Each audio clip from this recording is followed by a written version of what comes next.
देखिए, नियमों की धज्जियां आम आदमी पार्टी की मेयर ने उड़ाई है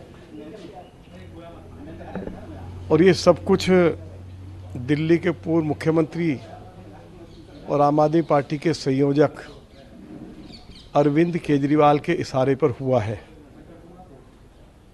स्टैंडिंग कमेटी के एक मेंबर के लिए चुनाव होना था।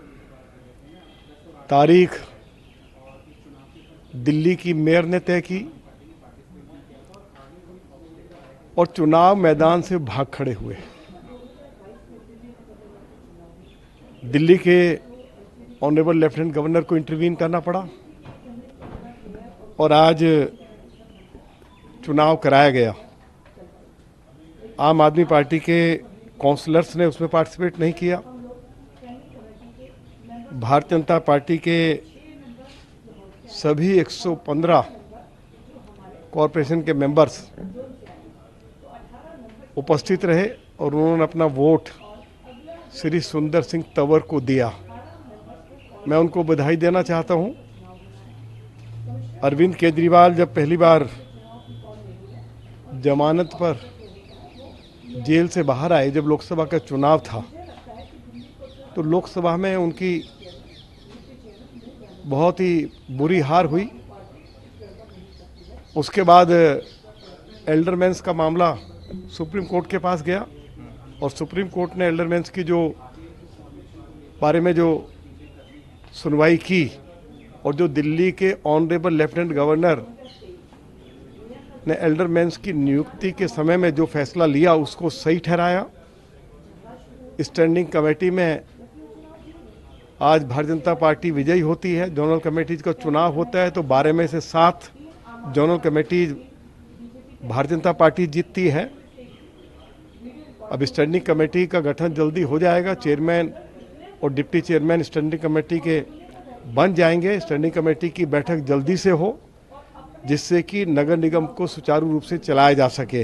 अरविंद केजरीवाल ने दिल्ली के मुख्यमंत्री आतिशी को खत लिखा है और उन्होंने बताया है कि इस तरह के सड़कों का काम नहीं होने दिया गया। वो लगातार सड़कों का दौरा कर रहे हैं, टूटे हुए सड़कें दिखाने की कोशिश कर रहे हैं और काम होने की बात फिर वो कह रहे हैं कि जेल में डाल दिया गया, इसलिए काम। अरविंद केजरीवाल से पूछो, वो तो जेल में 4 महीने से थे।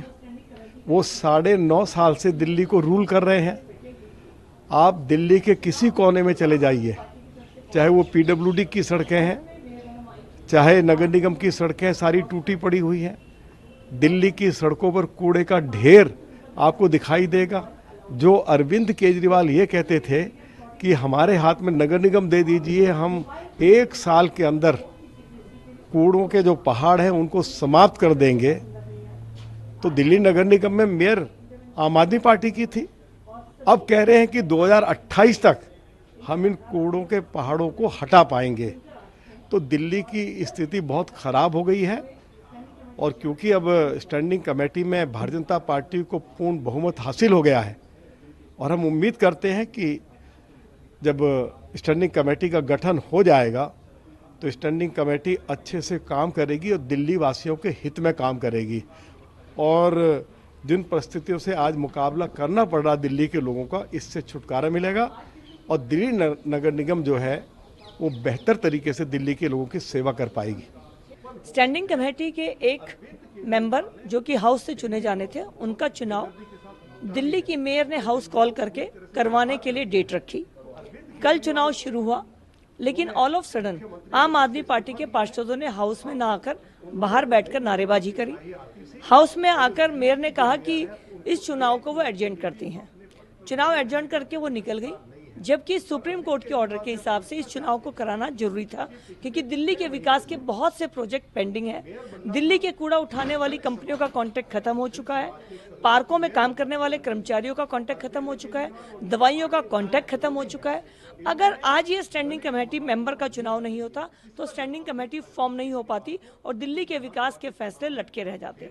आज जो चुनाव हुआ है वो पूरा लीगल तरीके से हुआ है, कानून के प्रावधान से हुआ है और जिस तरह से वो चुनाव की वीडियो रिकॉर्डिंग करा रहे थे, वीडियो रिकॉर्डिंग में चुनाव हुआ है और दिल्ली की नगर निगम में भारतीय जनता पार्टी का स्थान जो पहले से था, जो मेरे लोकसभा में जाने से खाली हुआ था, उस पर फिर से भारतीय जनता पार्टी का सदस्य जीत कर आया है।